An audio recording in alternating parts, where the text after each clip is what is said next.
For many centuries, London was a dangerous place.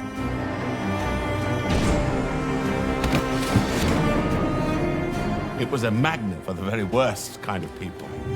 Jack the Ripper dominated the headlines. But he wasn't the only killer around. Murder was afoot. The fear of death was everywhere. But police had their work cut out to track the culprits down. In this series, we'll be investigating some of the city's most notorious and intriguing crimes. The female defendant. Sexual intrigue, vicious murder, as well as the latest technology, fed the nation's insatiable desire for gruesome stories of London's dark side.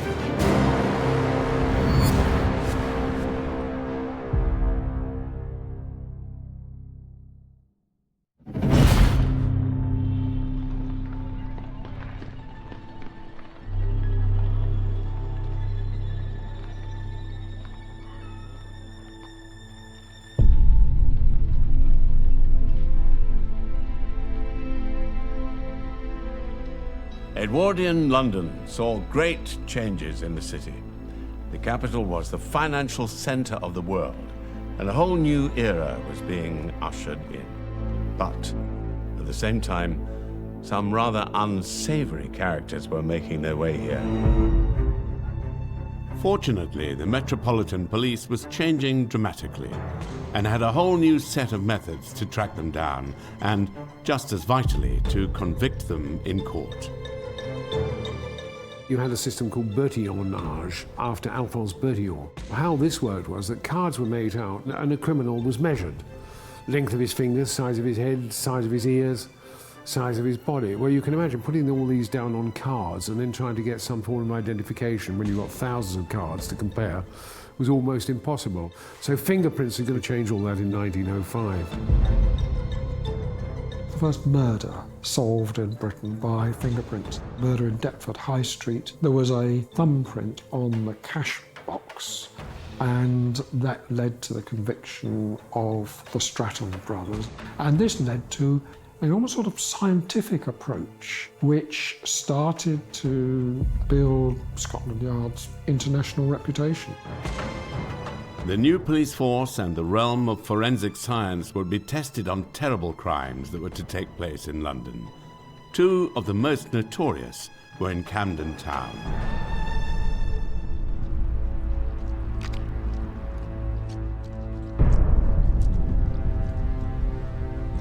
Camden at this time is described as being very noisy and dirty. Lots of lorries, horse-drawn vehicles, pubs, and the common people who go to them. Camden has always been a place that attracted a wide variety of characters. Everyone from the bare-knuckle fighter Tom Sayer to the great novelist Charles Dickens moved to this part of North London. In the early 20th century, though, the local community in Camden would be shocked to the core by two brutal killings. The first, in 1907, became known as the Camden Town murder. It was a crime that harked back to the time of Jack the Ripper 20 years earlier, because it involved the murder of a prostitute named Emily Dimmock, who had her throat slashed in her home by a client. Her body was discovered the next day by her partner, and the story grabbed the public's attention. The case aroused the interest of the artist Walter Sickert. He painted a series of works on the Camden Town murder. A man named Robert Wood was apprehended and charged with the crime, based on some writing on a postcard found in the victim's room. But a brilliant defense by the famous barrister Edward Marshall Hall would see him found innocent in court. The case remains unsolved. Just a couple of years later, though, Edward Marshall Hall would again be called to the defense, this time in the case of Dr. Crippen.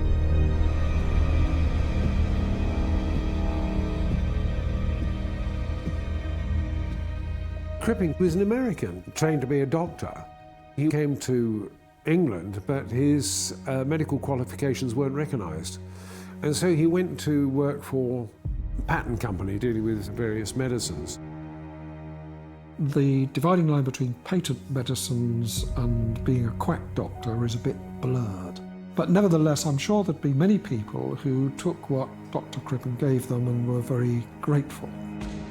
He became friendly with Cora Makamowski. She wanted to be a singer.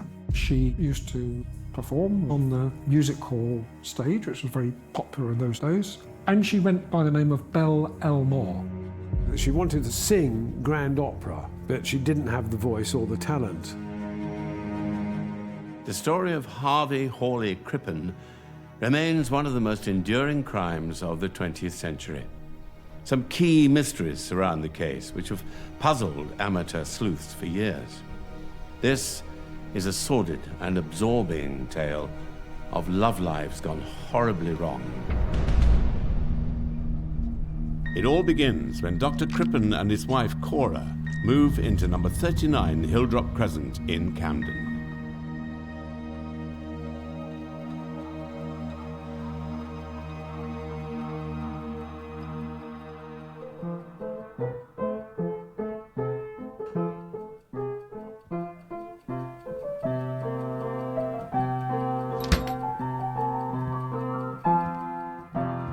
Bright and stylish girl you see, belle of good society, not too strict but rather free, yet as right can be, never forward, never bold, not too shy and not too cold, but the very thing I'm told that in your arms you'd like to fold. What do you think, darling? It's nice. Oh, you know I hate that word. So, I had a meeting with Mrs. Curnow today. I decided. Mrs. Curnow was real sorry. I've decided I'm leaving Munyon's. Would you mind? Munyon's just isn't right for me anymore. It's time I focused my energies where it matters, on my other ventures, like we talked about. The Harvard tooth pullers? Yale. It's Yale.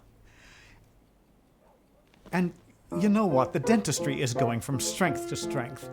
In fact, with a little capital investment, a couple of £100.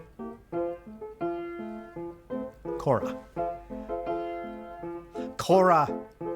Belle, darling. It's my money too.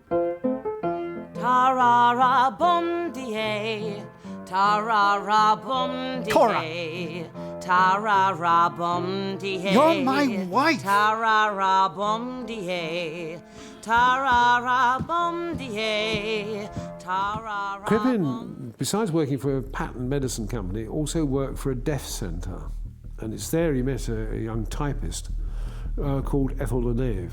The two of them began an affair.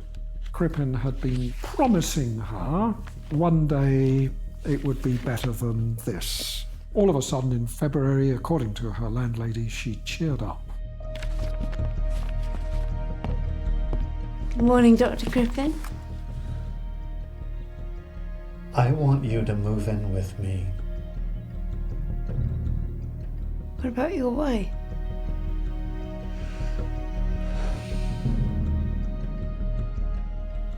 Used to buy me dinner after work. I think at first he was just avoiding going home.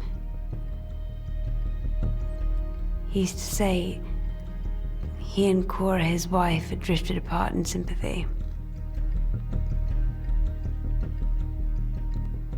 Then our sneaking off became rather a pleasant routine. Dr. Crippen was keeping up his routine well. He and his wife Cora entertained their theatrical friends, among whom were the Martinettis, at their home in Hilldrop Crescent. Mr. Martinetti was a sort of an ageing music hall artist, and Mrs. Martinetti was on a sort of a ladies' club for music hall artists. Hello. Come in. Oh, I do so long for spring. smells divine in here. Where's Belle? Let me take your coat. Oh, don't mind him. Excuse me. Well, at least if I collapse, I'll know there's a doctor in the house.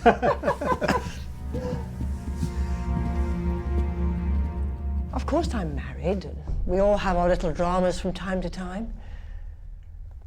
But I thought they got on well. I'm looking into the wings. I can't even see Lily now. No. She's run off.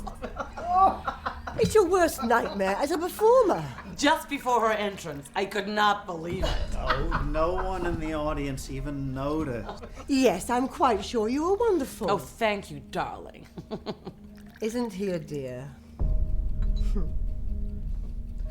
So, who's for a game of whist? Oh, certainly, yes. We stayed until around 1:30. But Paul was still under the weather, and darling Belle suggested that we stay the night. That was so like her. But I insisted on getting him home. I didn't want to bother her. I just wish we'd stayed. But I suppose he would have found his cue another night. Crippen made sure he put on this show of love and affection when the Martinetti couple came over to 39 Hilldrop Crescent for dinner. But it was all a mask. The events that would unfold would see one of the most notorious killers of the 20th century flee across the Atlantic to Canada. With him would be his mistress, Ethel Leneve, who had disguised herself as a boy. The desperate duo would be pursued by one of Scotland Yard's finest, who was determined to bring them in.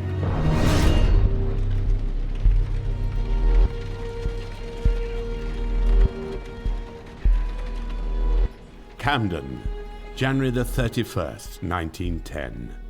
In a townhouse at 39 Hilldrop Crescent, Dr. Crippen and his wife were joined by the Martinettis for dinner, followed by an enjoyable game of whist. The Martinettis had been music-hall performers, just like Belle Elmore, and they left at around 1:30 a.m. And the story of Dr. Crippen began.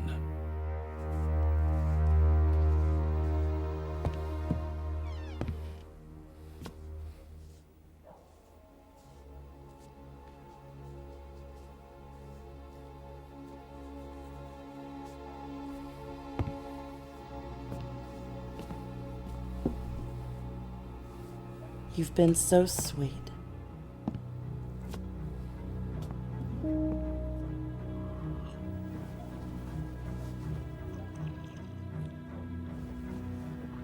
Nobody knows for sure what happened that night. The supposition is Dr. Crippen murdered Cora Crippen by giving her something to drink. There are two theories. A shot was heard, and he may have shot her. But in the body was found traces of hyoscine. Hyoscine was used to calm mental patients in very small amounts. Dr. Crippen had ordered a substantial amount of hyoscine from the local chemist.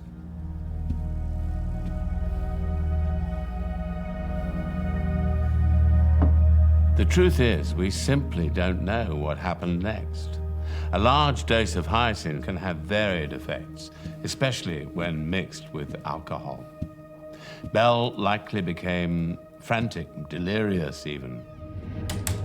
Some neighbors reported hearing gunshots and screams coming from the direction of Crippen's house that night, so maybe Crippen panicked and shot her. Those reports were unconfirmed, however, so it's possible that she simply fell unconscious, slipped into a coma, and died. What is certain is that Belle was never seen again after that night. The next morning, Crippen went to work as usual, and when he returned home, the rest of his plan was put into action.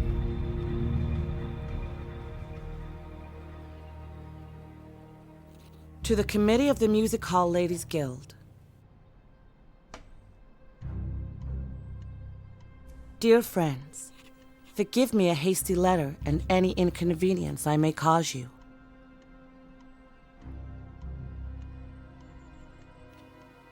But I have just had the bad news of the illness of a near relative.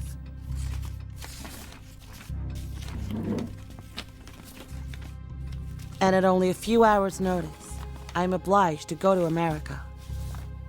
Yours faithfully, Belle Elmore.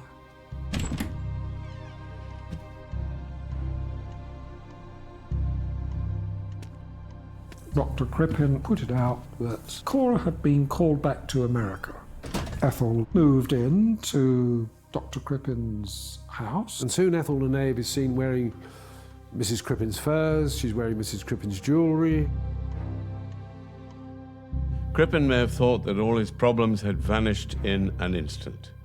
But thankfully, Belle was better liked by her friends than by her husband. Despite Crippen's hopes, Belle's friends had not forgotten her.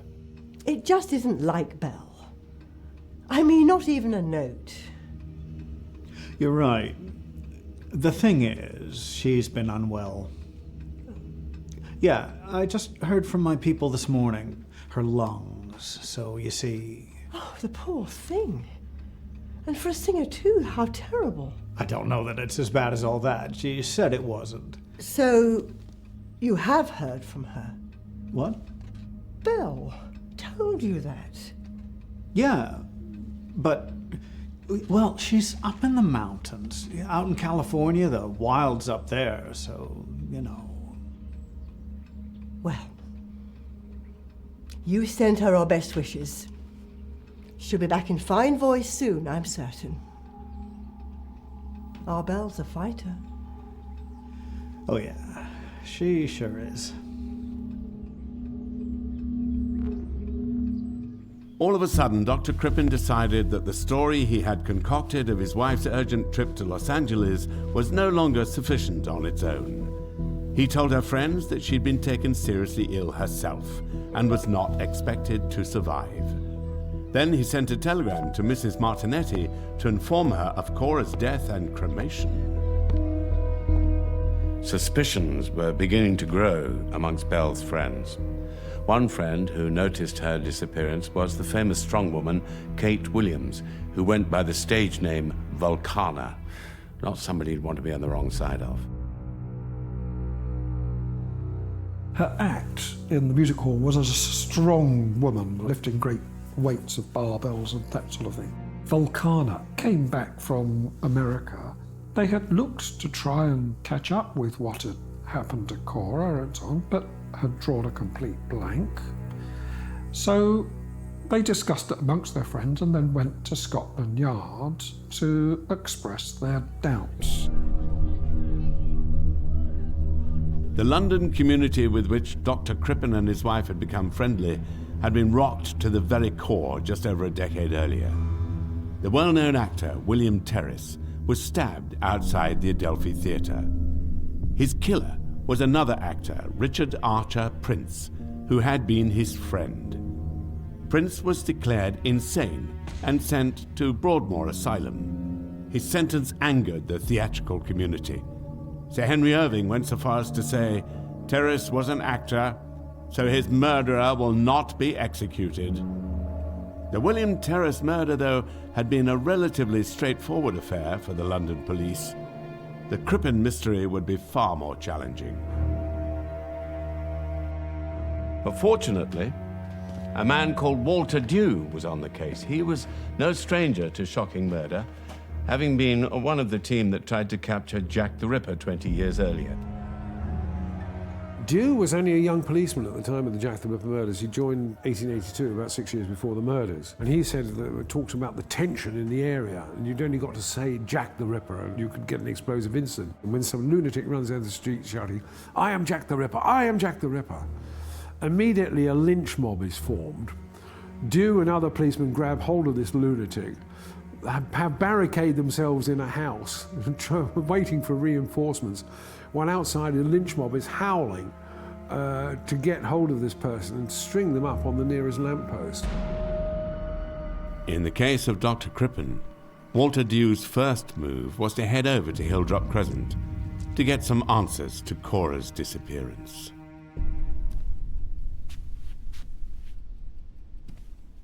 He's at work? And you are his... Housekeeper.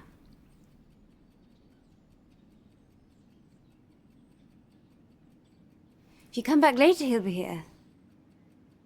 You talk to him then. You should come back. We would very much like to speak with him now, Miss Leneve. He's at work? I could telephone. Where is it your employer works? The police would have their work cut out to bring him to justice. The case would be a sensation for press and public. Crippen had dispatched his wife, set up an elaborate story to promote his innocence, and moved his mistress, Ethel Leneve, into the marital home. But Inspector Dew had grown very suspicious. He made Ethel take him to see Dr. Crippen before she had a chance to telephone ahead and warn of the inspector's impending arrival. This time, though, he was to get his man. Dr. Crippen had murdered his wife, Cora, and moved his mistress, Ethel, into their house at 39 Hildrop Crescent, Camden. He had concocted an elaborate story, which began to slowly unravel once Inspector Dew started digging. And she died in Los Angeles, is that correct? Must be 3 months back now. Gosh, yeah, March 23rd. And you're certain of that, Dr. Crippen? I think I would remember a thing like that, don't you? It's just the authorities there have no record of your wife's death. Well, that is strange. I can't... Gosh, I suppose I had better tell the truth. My wife, my wife isn't dead. She left me.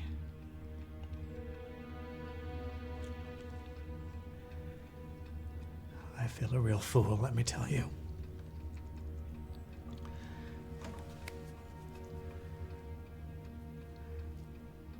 You think advertising in the States might help? You know, a reward for information, that sort of thing?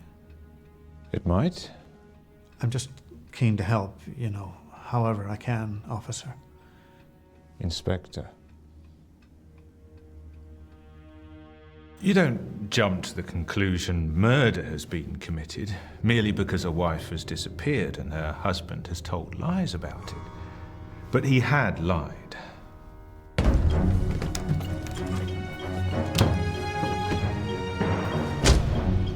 Crippen was clearly spooked and decided that the best course of action would be to leave the country with Ethel immediately.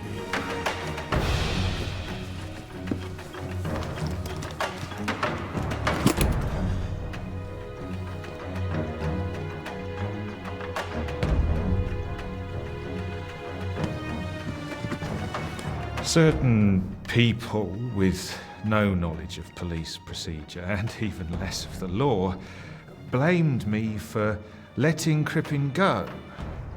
I ought to have arrested him, they said. But there had been no shred of evidence against him. It's futile to talk of arresting a man until you know there has been a crime.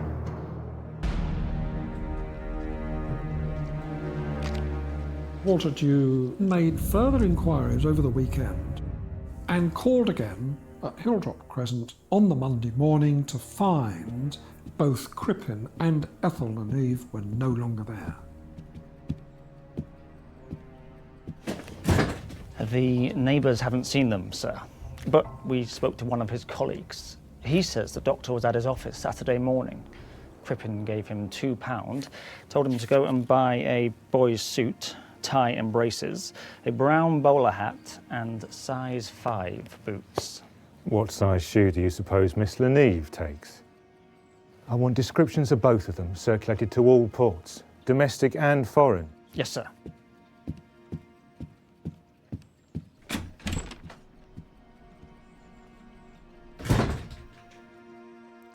My quarry had gone, and the manner of his going pointed to guilt. Here was the real clue. His decision was a sudden one. Of that I felt convinced. He was scared.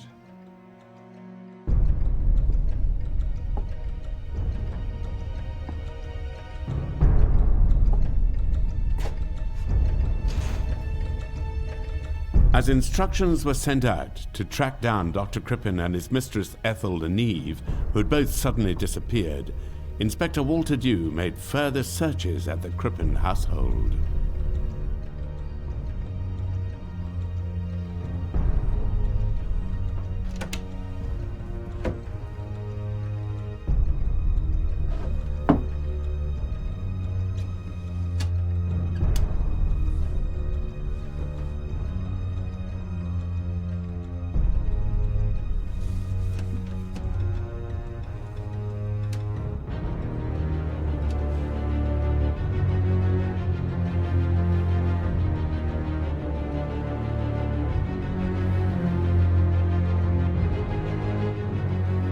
The first searches of the house showed no sign of Cora, and no evidence of a struggle or any kind of disturbance.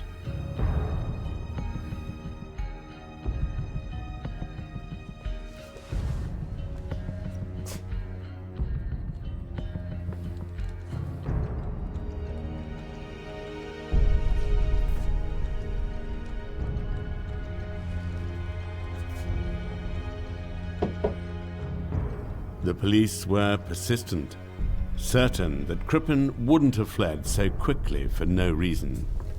Eventually their persistence paid off.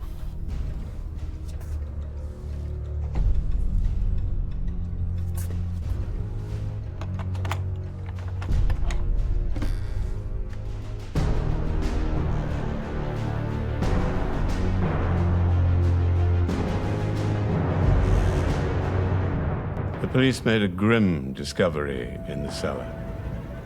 Human remains covered in quicklime. The bones, head, limbs, and sex organs had been cut away. The skull, arms, various bones are missing, and there's just this mangled pieces of flesh. They called in the expert pathologists from Imperial College. They made tests on the flesh and found that it contained traces of hyoscine. Large amounts of hyoscine were extracted. Its identity was confirmed by being tested on a cat.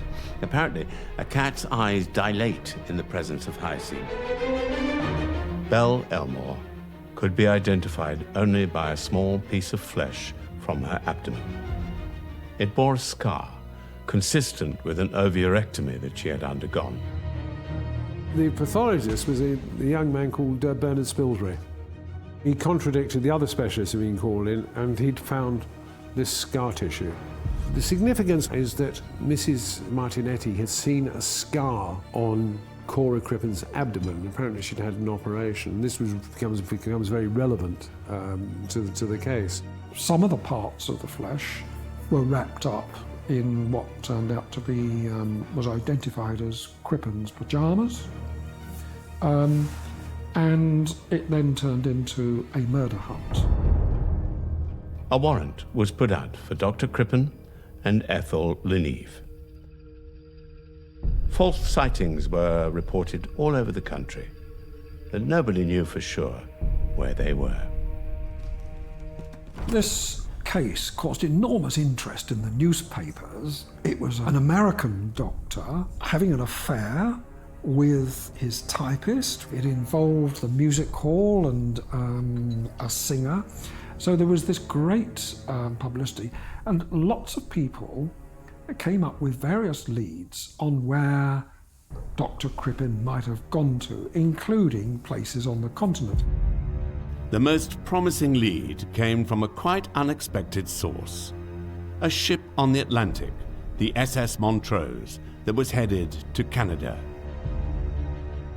Its captain, Henry Kendall, had only 20 passengers traveling in second class on his ship, and he had become extremely suspicious of 2 of them. It wasn't a very good way for them to have been anonymous. They're using aliases. Ethel Lenneve had a haircut she disguised as Crippen's son. The boat was equipped with the new Marconi wireless telegraph. So Kendall actually used this telegram to relay his suspicions to Scotland Yard. Henry Kendall, captain of the SS Montrose, sent the following message to his head office in Liverpool. Montrose, 130 miles west of Lizard. Have strong suspicion that Crippen, London cellar murderer, and accomplice are amongst saloon passengers. Moustache shaved off, growing beard. Accomplice dressed as a boy. Voice, manner, and build, undoubtedly a girl. Kendall. Walter Dew had a tough decision to make.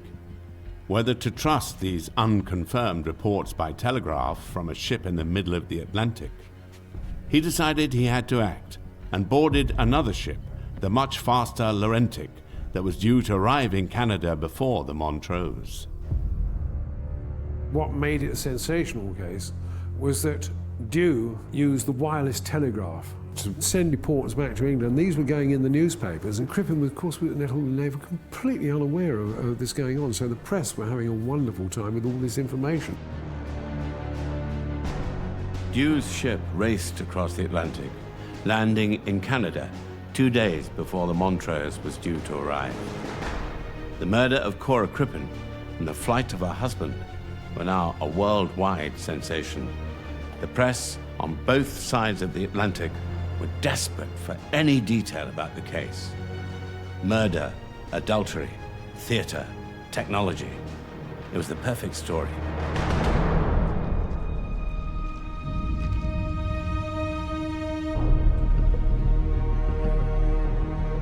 A large crowd gathered in Quebec to greet the arriving SS Montrose. Dew put on the uniform of a pilot officer and was rowed out to the ship accompanied by 2 officers of the Quebec City Police. Forewarned of his arrival, the ship's captain greeted him on the bridge and accompanied him to a private cabin. There, Dew waited until the Canadian policeman could bring him the man suspected of being the missing murderer. Dew could only wait. Walter Dew, dressed up as a ship's captain, boarded the Montrose, spoke to the captain, and of course there wasn't really any doubt that it was Crippen and Ethel. They were then returned on the Laurentic's sister ship, the Magentic, back to Liverpool. Ethel Lenneve was really pleased to be able to get out of boys' clothes, and she said Walter Dew was very kind because he allowed her to send out for some proper woman's clothes, and at Walter Dew's suggestion she got this hat with a veil so that her face would be protected from the press cameras. On their return to London, Dr. Crippen and Ethel Lenneve would face the full force of British justice. They would also find a public thirsting for every detail of this sensational murder and a song written in their dubious honor. Dr. Crippen killed Belle Elmore, ran away with Miss Lenneve, right across the ocean blue, followed by Inspector Dew. Ships ahoy, naughty boy! Dr. Crippen and Ethel Lenneve were now back in London. They had attempted to flee to Canada on the ship SS Montrose, with Ethel assuming, rather oddly, the identity of a young boy. They had almost got away with it, but were thwarted by Inspector Walter Dew, who was awaiting their arrival in Canada with handcuffs at the ready in order to bring them back to London. Crippen was put on trial for the murder of his wife at the Old Bailey on October the 18th, 1910. Hawley, Crippen, you are indicted and also charged on the coroner's inquisition with the willful murder of Cora Crippen on the 1st of February last. Are you guilty or not guilty? Not guilty, my lord. Dr. Crippen was, in many ways, a modest man. In others, he was egotistical. I shall always believe he was vain enough to think he had committed the perfect crime. Expert opinion was provided by both the defense and the prosecution, and it often conflicted. One side would say that the carving up of the body found under the cellar required great expertise and practice, while the other side would say, well, anybody could do that with a bit of medical training. There were also conflicting arguments about the piece of flesh. Did it actually have the scar that Belle Elmore was known to have from an operation?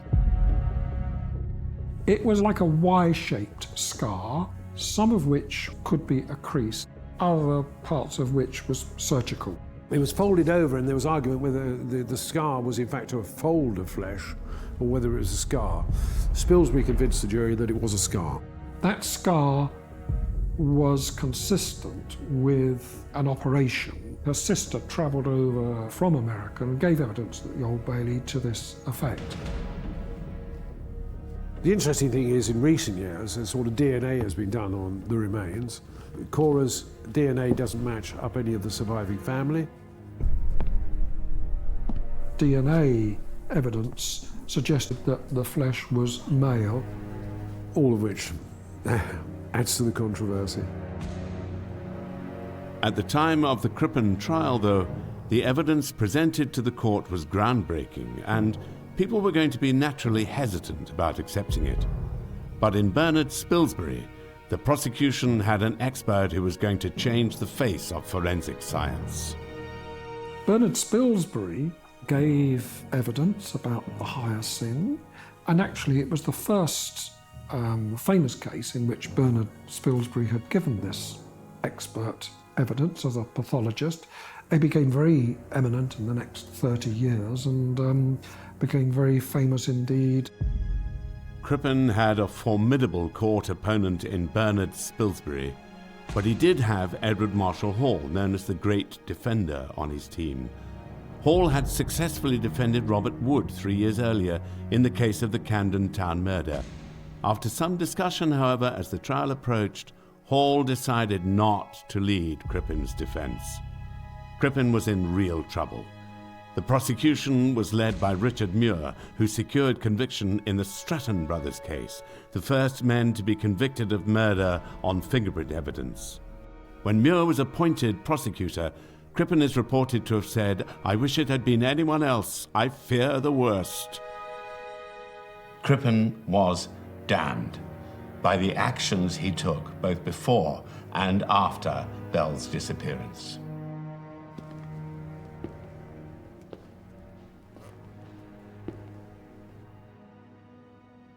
On the early morning of the 1st of February, you were left alone in your house with your wife. Is that correct? Yes. She was alive? Yes. And well? She was. Do you know of anybody in the world who has seen your wife alive since? I do not. Do you know of anybody who has received a letter from her since? I do not. Do you know of anyone who could swear they ever saw your wife leave that house alive? I told Mr. Dew all the facts. But you have made no inquiries. I have made no inquiries. It would be most important for your defense if someone could be found who saw your wife after the Martinettis did. You do realize that? I do. And you have made no inquiries. I have made no inquiries. In my whole dealings with him, I saw nothing which, by the wildest stretch of the imagination, could suggest a capacity for so terrible a crime. But I never entertained a doubt about his guilt. The jury took just 27 minutes to reach their verdict. Guilty. Ethel Leneve was tried separately as an accessory after the fact, but in truth, the prosecutor's heart was not in it. The case was a slender one, and she was acquitted. I think Ethel may have known what had happened. I don't think she could have been that completely innocent. That she foolishly walked around wearing Mrs. Crippen's jewellery and Mrs. Crippen's furs. She must have had knowledge of the murder. I can't believe that she took these things and didn't ask how or why they'd been left behind. It was an accident, killing Cora. It must have been. I would still marry him.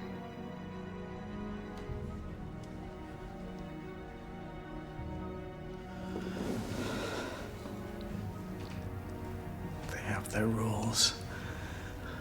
I won't be getting you in trouble again. You look well. Yeah, they're taking care of me. Darling, you have been my one comfort all these years. My one comfort. God bless you, my darling.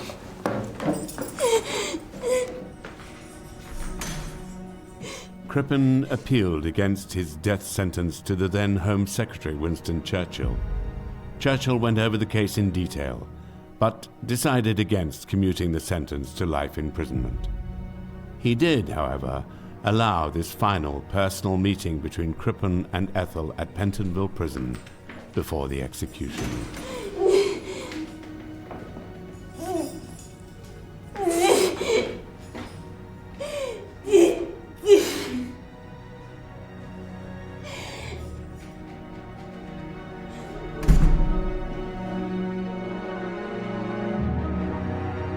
Crippen was hanged on the 23rd of November, 1910.